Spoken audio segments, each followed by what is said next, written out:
In a world where most settle for comfort, one man chose the path of relentless innovation, a man who dared to think differently. This is not just a story of success, this is the story of Steve Jobs. Born in 1955, Steve Jobs was given up for adoption. He was not born into wealth, nor into privilege. From the very beginning, his life was a reminder that your starting point does not define your end point. As a boy, Jobs was curious. He was rebellious, but above all, he was a visionary. He once said, "The people who are crazy enough to think they can change the world are the ones who do."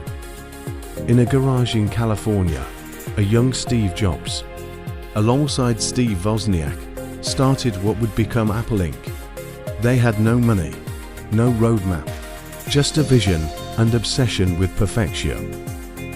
Jobs believed in creating products that were not just useful, but beautiful, intuitive, revolutionary. He had no tolerance for mediocrity. He demanded excellence from others and from himself.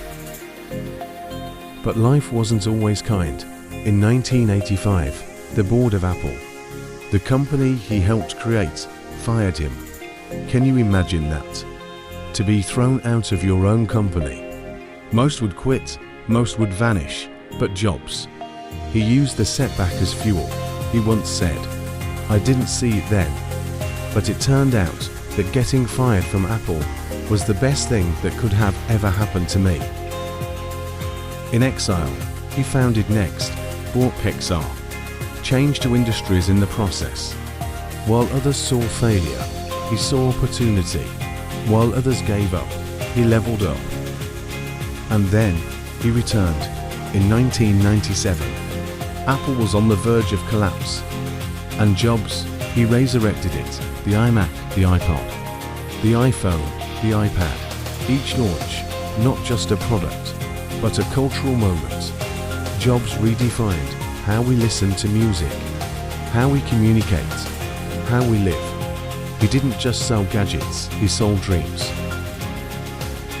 But even visionaries are mortal. In 2003, he was diagnosed with cancer. And yet, he continued, he led, he created.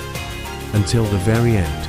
In his famous Stanford speech, Jobs told graduates, "Your time is limited, so don't waste it living someone else's life." So what can we learn from Steve Jobs? That failure is not fatal, that passion beats pedigree, that vision matters, that design matters, that life is short, and that we must build, create, push boundaries like our lives depend on it. Because they do. Whether you're in a garage with a dream, or in a boardroom with doubts, remember Jobs, remember the fire, the fight, the focus. You don't need to be loud to be heard. You don't need a title to be a leader. You just need courage, clarity, and the will to stay hungry, stay foolish. This was not just the story of a man, this was a blueprint for the bold. Think different, live different, be different,